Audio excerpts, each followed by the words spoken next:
Pernahkah Anda bertanya-tanya, mengapa hasil panen beberapa pekebun selalu melimpah ruah dan menakjubkan setiap tahunnya, sementara bagi yang lain, hasilnya seperti lotre, tidak menentu?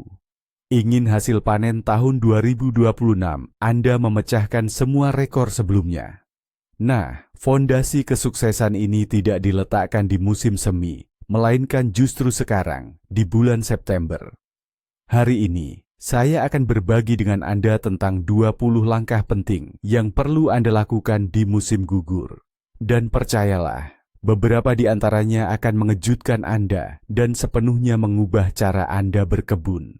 Bulan September di kebun bukanlah akhir musim, melainkan lebih seperti jeda sebelum babak baru yang lebih sukses lagi. Tanah sudah bebas dari sebagian besar tanaman, ia pun lelah, dan tugas utama kita adalah membantunya pulih dan mengumpulkan kembali kekuatannya.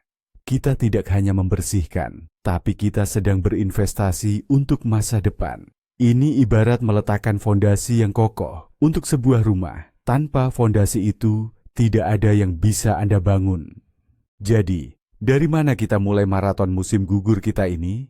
Tentu saja, dengan bersih-bersih total di kebun. Ini bukan sekadar memanen sisa-sisa hasil kebun loh. Kita harus tanpa ampun membersihkan semua yang sudah tidak terpakai lagi. Mulai dari batang tomat yang kering, sulur mentimun yang menguning, sampai sisa-sisa bonggol kol. Cabut semua gulma sampai ke akarnya. Dan kumpulkan juga semua buah yang jatuh, seperti apel, plum, atau pir yang berserakan di bawah pohon. Banyak yang mungkin berpikir ini hanya soal kerapian atau keindahan semata. Namun sebenarnya ini adalah serangan pertama dan paling krusial Anda terhadap masalah-masalah di masa depan. Coba renungkan ini. Setiap daun, setiap ranting, setiap buah busuk, itu adalah hotel musim dingin yang potensial bagi hama dan larva mereka. Lebih dari itu, semua itu juga menjadi inkubator sempurna untuk spora penyakit jamur, seperti busuk daun atau embun tepung. Dengan membiarkan semua itu di bedengan, Anda pada dasarnya sedang menyiapkan lahan subur bagi penyakit untuk menyerang di tahun berikutnya. Oleh karena itu, tugas Anda adalah meninggalkan bedengan dalam keadaan benar-benar bersih dan kosong. Gunakan garu, kumpulkan semua sisa-sisa kecil. Jangan biarkan hama atau penyakit punya kesempatan sedikit pun untuk bersembunyi dan melewati musim dingin dengan nyaman. Ingat, bedengan yang bersih di musim gugur berarti bedengan yang sehat di musim semi. Mari kita bedah lebih dalam. Membersihkan sisa-sisa tanaman saja, itu baru separuh jalan.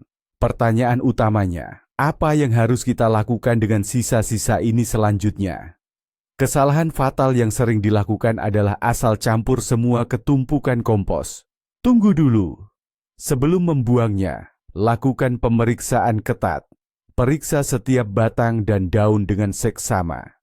Jika Anda menemukan bercak hitam penyakit busuk daun pada batang tomat, jamur embun tepung pada daun labu, atau bahkan kumpulan telur hama pada daun kubis, sisa-sisa tanaman ini haram hukumnya masuk ke kompos. Memasukkan sisa tanaman yang sakit ke dalam kompos, sama saja Anda menanam bom waktu, menciptakan sarang infeksi yang siap meledak tahun depan. Perlu diingat, tidak semua spora dan larva penyakit akan mati selama proses pengomposan. Oleh karena itu, ada satu aturan emas. Apapun yang menimbulkan sedikit saja kecurigaan harus dimusnahkan tanpa ampun. Sebaiknya dibakar. Jika membakar tidak memungkinkan, kubur dalam-dalam di luar area kebun Anda. Nah, sisa-sisa tanaman yang benar-benar bersih dan sehat, inilah yang menjadi harta karun kita. Yang bersih dan sehat inilah yang bisa kita olah menjadi kompos. Sortir musim gugur seperti ini adalah kunci utama untuk mewujudkan kebun yang sehat di masa mendatang. Setelah bedengan dan rumah kaca bersih dari sisa tanaman, inilah saatnya untuk melakukan sanitasi menyeluruh. Ini ibarat bersih-bersih besar di rumah setelah tamu-tamu ramai pulang. Bayangkan saja, selama musim tanam, tanah Anda telah dihuni banyak musuh tak kasat mata, yaitu spora jamur dan bakteri patogen. Mereka tidak kemana-mana, hanya bersembunyi dan menunggu kehangatan musim semi tiba, siap menyerang tanaman muda Anda dengan kekuatan baru. Ini terutama penting untuk rumah kaca. Ruang tertutup dan kelembaban tinggi adalah sarang sempurna bagi Phytophthora, Cladosporium, dan berbagai penyakit lainnya. Maka semua permukaan rumah kaca, mulai dari polikarbonat, rangka hingga pintu, harus dicuci bersih secara menyeluruh. Lalu, bagaimana dengan kondisi tanahnya?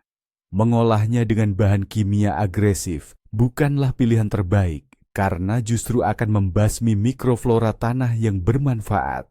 Disinilah produk biopertanian modern dan aman berperan penting.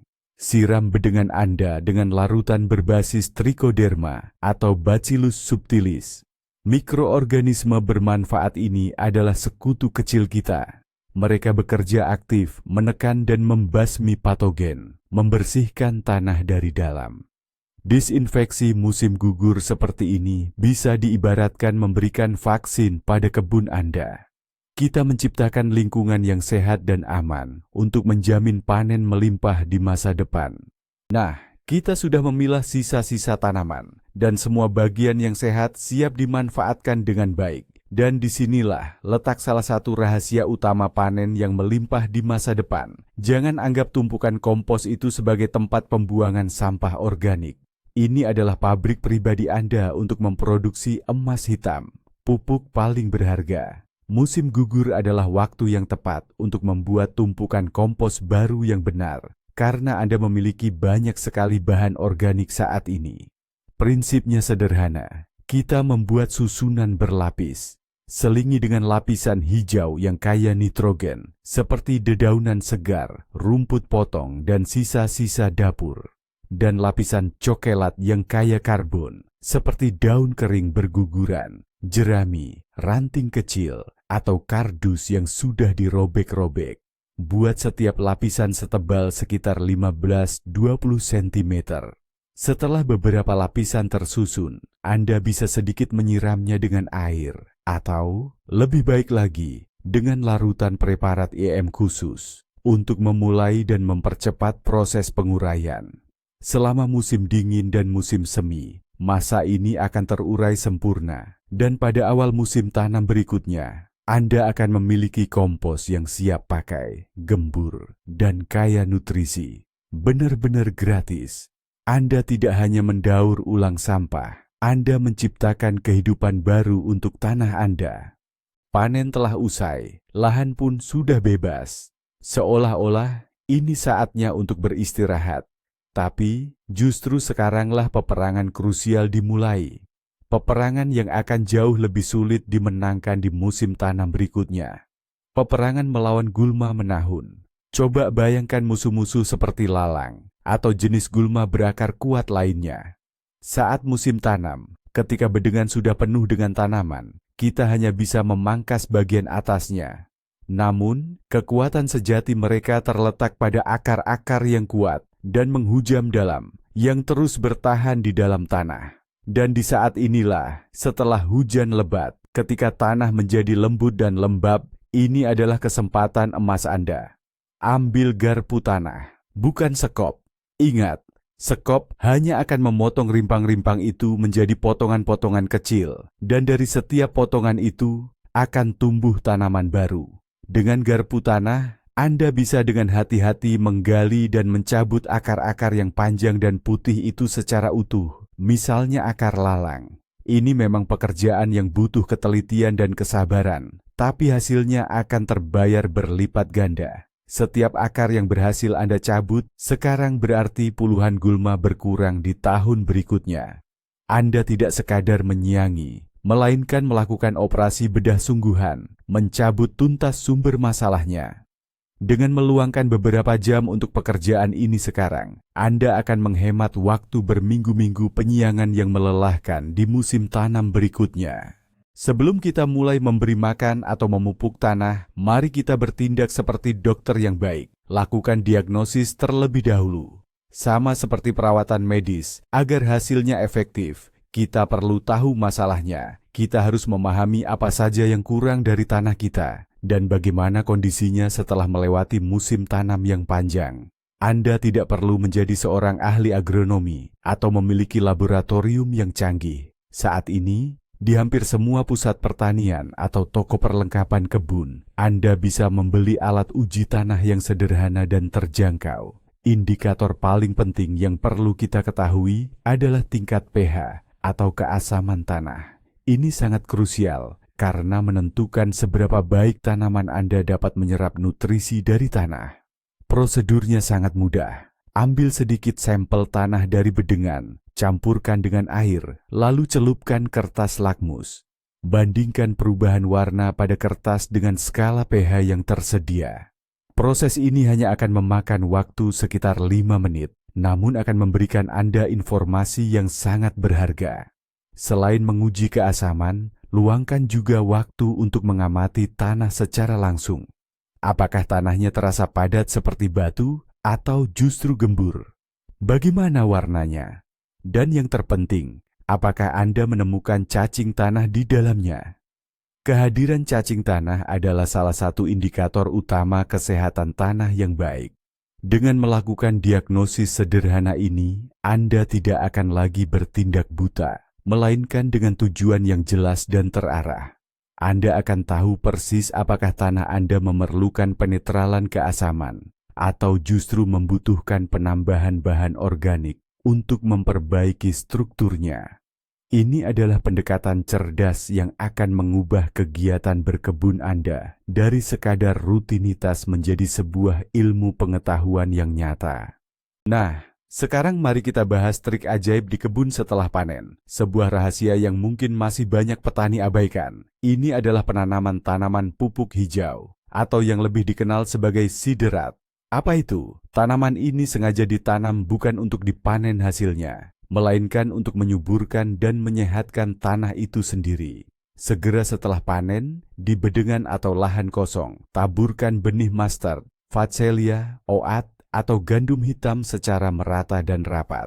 Mereka tumbuh sangat cepat dan dalam waktu singkat akan membentuk biomasa hijau yang melimpah.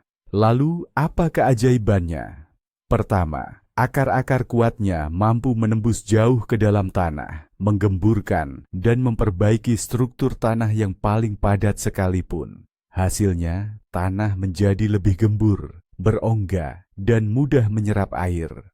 Jauh lebih baik dari sekadar dicangkul.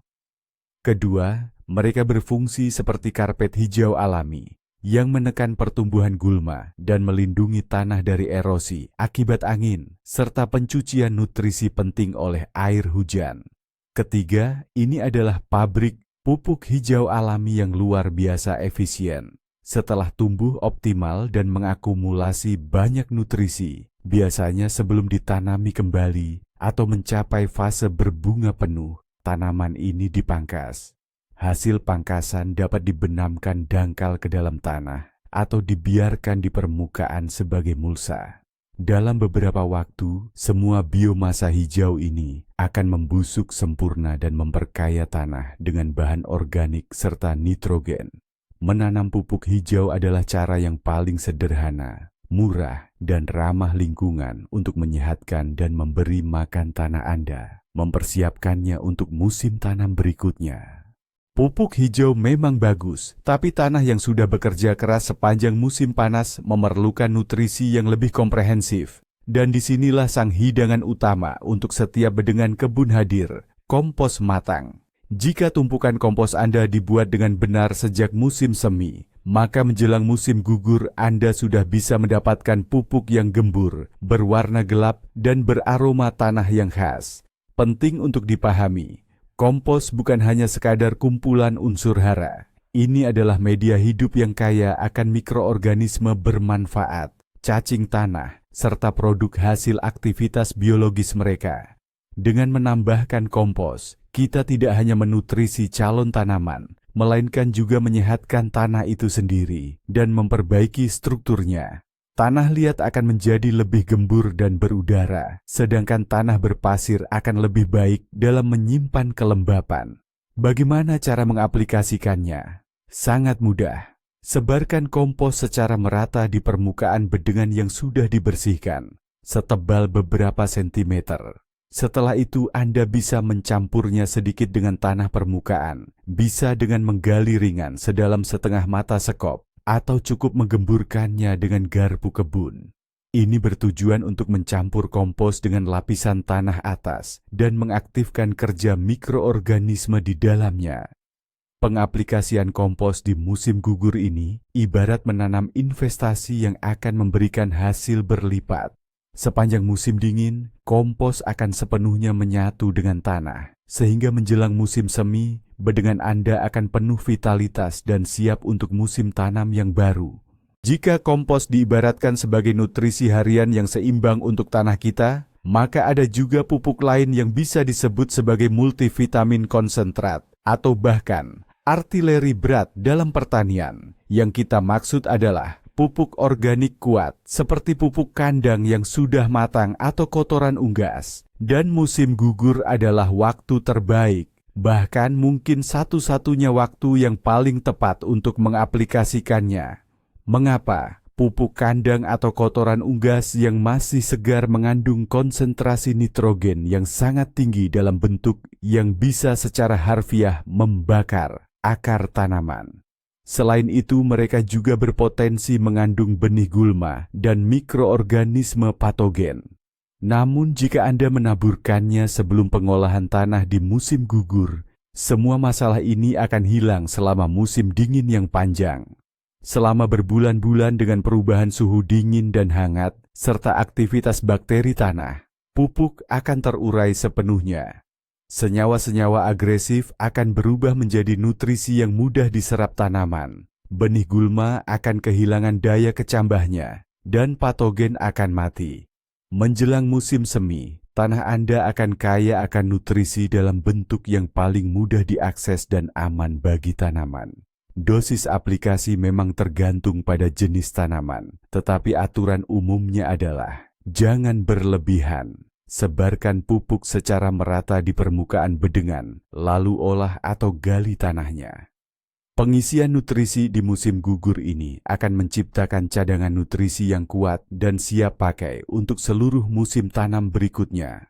Kita sudah melakukan diagnosis dan mengetahui tingkat keasaman tanah kita. Jika kertas lakmus Anda menunjukkan tanah bersifat asam, maka bulan September adalah waktu yang ideal untuk melakukan proses penetralan keasaman tanah, atau yang kita sebut pengapuran. Mengapa ini sangat penting? Bayangkan saja, Anda sudah memberikan pupuk terbaik untuk tanaman, tapi nutrisinya tidak bisa diserap dengan baik. Nah, inilah persisnya yang terjadi pada tanah yang terlalu asam. Banyak unsur hara penting seperti fosfor, kalium, dan kalsium berubah menjadi bentuk yang tidak dapat diserap oleh tanaman. Di sisi lain, dalam kondisi tanah asam, zat-zat berbahaya bagi tanaman seperti aluminium dan mangan justru akan aktif. Akibatnya, tanaman di tanah seperti itu jadi lebih sering sakit, pertumbuhannya terhambat, dan hasil panen pun menurun. Untuk mengatasi ini, kita perlu menambahkan zat yang mengandung kalsium. Bahan penetral keasaman yang paling populer dan mudah didapat adalah tepung dolomit, kapur padam, atau dikenal juga sebagai kapur tohor, serta abu kayu. Bahan-bahan ini ditaburkan secara merata di permukaan bedengan sebelum digemburkan. Dosisnya tentu tergantung pada tingkat keasaman tanah dan jenis bahan. Jadi pastikan Anda membaca petunjuk pada kemasan dengan seksama. Waktu terbaik untuk melakukan pengapuran ini adalah saat musim gugur. Mengapa? Karena proses penetralan asam di dalam tanah berlangsung cukup lambat. Dengan demikian, selama musim dingin dan musim semi, reaksi kimia akan berjalan sempurna. Saat tiba waktunya menanam bibit, kadar pH tanah pun sudah kembali normal.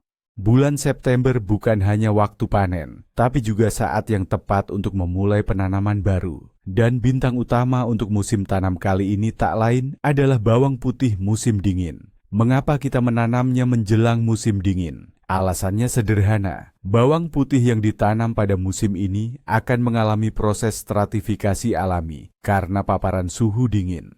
Proses ini membuatnya lebih tangguh, lebih tahan terhadap penyakit, dan yang terpenting, memungkinkan terbentuknya umbi. kepala bawang yang jauh lebih besar dan kuat dibandingkan jika ditanam di musim semi. Selain itu, Anda juga akan memanen hasilnya jauh lebih cepat. Kunci keberhasilannya terletak pada waktu dan kedalaman penanaman yang tepat.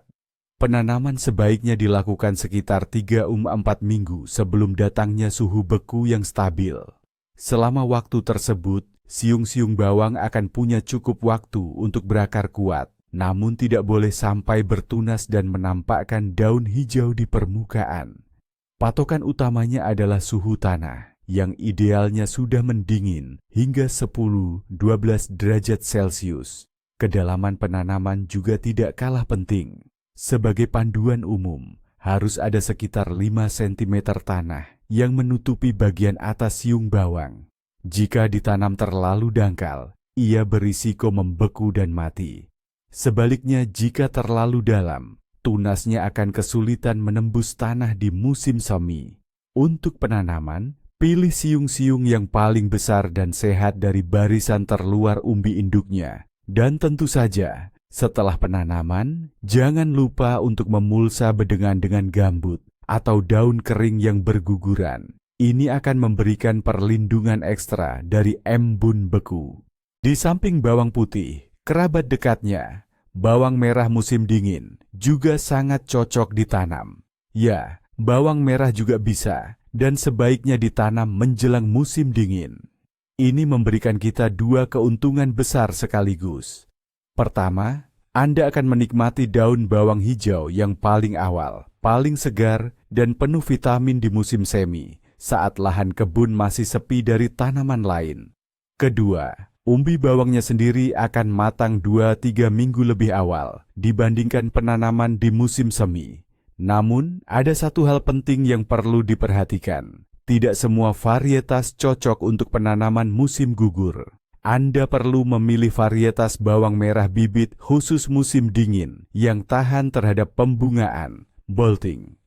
Bawang merah biasa yang ditanam di musim gugur kemungkinan besar akan berbunga di musim semi, dan Anda tidak akan mendapatkan umbi yang bagus. Waktu penanamannya kira-kira sama dengan bawang putih, yaitu sekitar sebulan sebelum musim dingin tiba. Bibit bawang ditanam sedalam sekitar 4–5 cm agar tidak beku.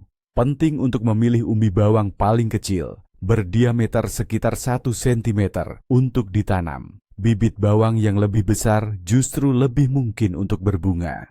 Penanaman bawang di musim gugur ini tidak hanya menjamin Anda mendapatkan panen lebih awal, tetapi juga membebaskan waktu berharga di musim semi, saat setiap menit sangat berarti.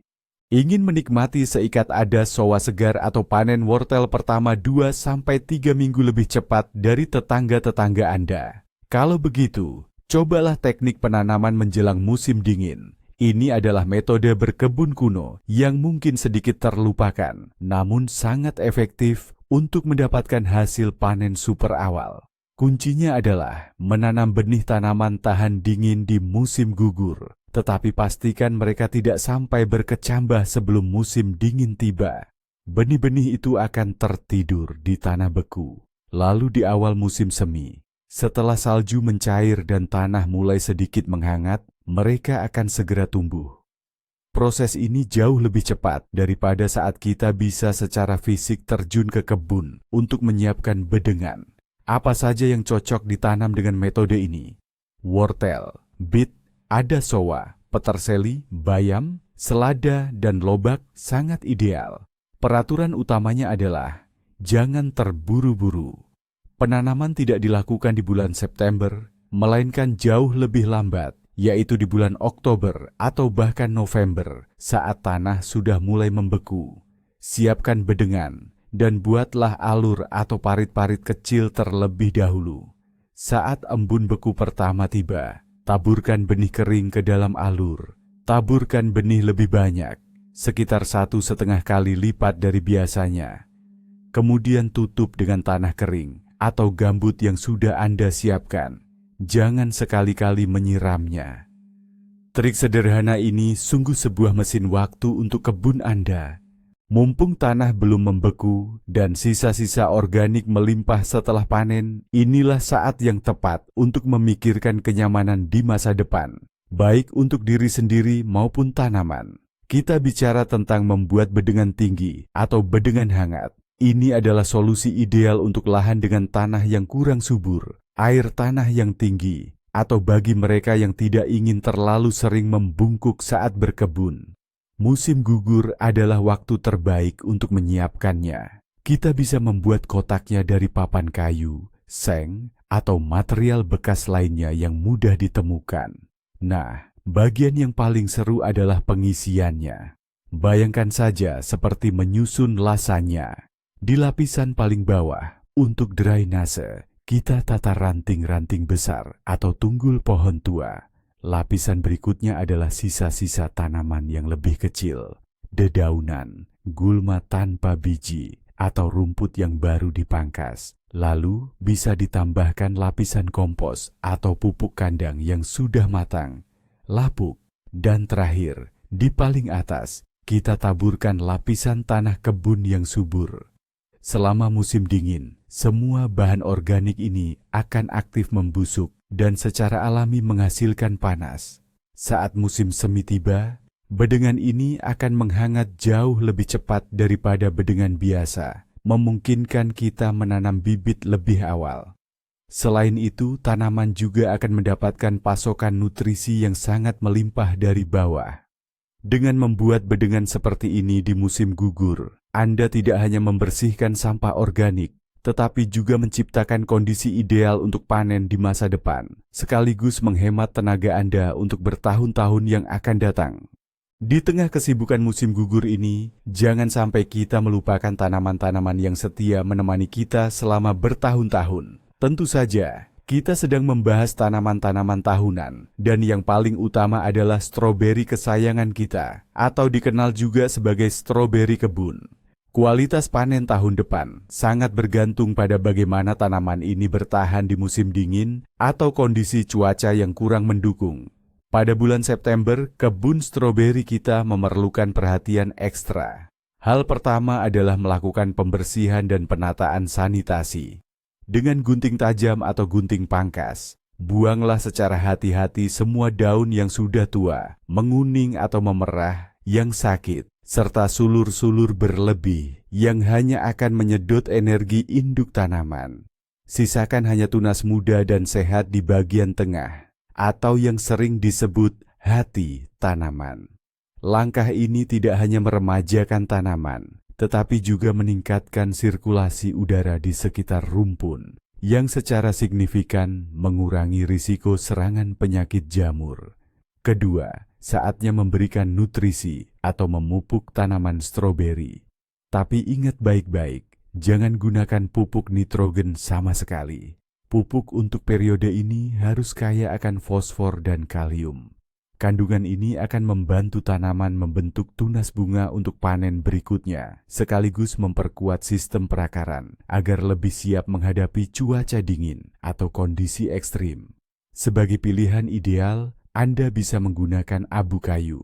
Dan yang ketiga, sebelum suhu benar-benar dingin atau menjelang datangnya musim hujan dengan intensitas tinggi, petak stroberi harus diberi mulsa. Lapisan mulsa dari gambut, kompos, serasah daun kering, atau bahkan daun pinus akan melindungi sistem perakaran dari suhu dingin yang ekstrim dan fluktuasi cuaca. Perawatan ekstra di periode musim gugur ini adalah investasi dan jaminan Anda untuk mendapatkan panen stroberi yang melimpah dan manis di musim panen berikutnya. Menjelang akhir musim berkebun, saatnya kita luangkan waktu untuk merawat asisten setia kita, peralatan kebun. Seringkali setelah selesai, kita cuma membersihkan tanah seadanya dari sekop, lalu melempar cangkul ke gudang, dan melupakannya begitu saja sampai musim tanam berikutnya. Padahal, ini adalah kesalahan besar. Sepanjang musim, bukan cuma sisa tanah yang menempel pada alat, tapi juga getah tanaman, bahkan bibit penyakit. Jika nanti di musim tanam berikutnya, kita langsung pakai alat-alat kotor ini. Tanpa disadari, kita bisa menyebarkan penyakit dari satu area ke area lain. Maka dari itu, perawatan dan pemeliharaan alat di akhir musim bukan sekadar pilihan, melainkan sebuah keharusan. Pertama-tama, bersihkan semua sekop, garpu, garu, dan cangkul dari sisa tanah dan kotoran tanaman yang menempel. Sikat kawat akan sangat membantu untuk membersihkan kotoran yang membandel. Setelah itu, bilas dengan air bersih dan keringkan sampai benar-benar tidak ada air yang tersisa. Langkah selanjutnya adalah desinfeksi. Usap bagian-bagian yang bersentuhan langsung dengan tanah atau tanaman menggunakan alkohol atau larutan PK, kalium permanganat yang pekat. Dan terakhir, asah kembali. Alat yang tajam tidak hanya membuat pekerjaan lebih ringan, tapi juga mengurangi risiko luka pada tanaman. Asah bagian tajam dari gunting pangkas, gergaji, dan sekop Anda. Untuk bagian-bagian logam, lumasi dengan oli mesin atau pelumas anti karat lainnya agar tidak mudah berkarat. Sementara untuk gagang kayu, bisa diolesi minyak kayu atau pelitur. Dengan meluangkan waktu 1 atau 2 jam untuk perawatan ini di akhir musim, Anda tidak hanya memperpanjang usia pakai alat-alat Anda, tetapi juga akan memulai musim tanam berikutnya dengan peralatan yang bersih, tajam, dan siap digunakan tanpa risiko. Rumah Kaca adalah jantung kebun kami, tempat di mana musim tanam dimulai dan berakhir.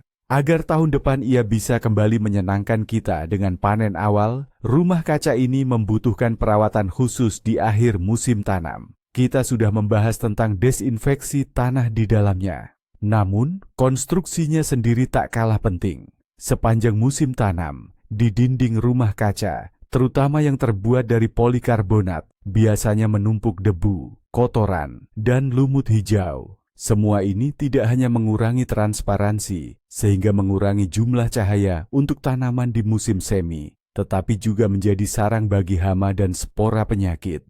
Oleh karena itu, aturan pertama adalah pembersihan menyeluruh. Cuci Rumah Kaca secara menyeluruh, baik dari luar maupun dari dalam, menggunakan larutan sabun dan sikat. Berikan perhatian khusus pada sambungan dan celah-celah kecil. Yang kedua adalah pemeriksaan dan perbaikan. Periksa integritas kerangka, kencangkan semua baut, dan periksa apakah ada retakan pada polikarbonat. Kerusakan kecil apapun, terutama saat menghadapi cuaca ekstrim atau beban berat, dapat menyebabkan kerusakan serius di kemudian hari. Dan ini ada tips kecil. Jika memungkinkan, letakkan sebuah tong hitam besar berisi air di dalam Rumah Kaca Anda. Siang hari, tong ini akan menyerap panas dari matahari, dan di malam hari, ia akan perlahan melepaskan panas tersebut. Ini akan membantu meredam fluktuasi suhu yang drastis dan menciptakan iklim mikro yang lebih kondusif bagi tanah. Rumah Kaca yang terawat di akhir musim adalah jaminan Anda untuk awal yang sukses di musim tanam berikutnya. Setelah bedengan kebun Anda digali, dipupuk, dan disiapkan sepenuhnya untuk menghadapi musim dingin, ada satu langkah terakhir yang sangat penting untuk kita lakukan, memberikan perlindungan untuk musim dingin. Proses ini kita kenal sebagai mulsa. Bayangkan tanah di hutan, tidak pernah telanjang. Ia selalu tertutup lapisan daun-daun kering yang berguguran, jarum pinus, dan ranting-ranting kecil. Itulah mulsa alami. Tugas kita adalah menciptakan sesuatu yang serupa di kebun kita. Mengapa ini penting? Tanah yang telanjang dan tidak terlindungi akan rentan terhadap berbagai dampak buruk cuaca. Angin kencang dapat menerbangkan lapisan tanah subur. Hujan deras akan mengikisnya, dan cuaca dingin yang ekstrim dapat membekukan tanah hingga ke lapisan dalam, mematikan mikroflora tanah yang bermanfaat, serta cacing tanah. Lapisan mulsa adalah selimut hangat bagi tanah kita. Mulsa melindunginya dari erosi dan pembekuan, menjaga struktur tanah tetap gembur, serta mencegah terbentuknya kerak yang padat.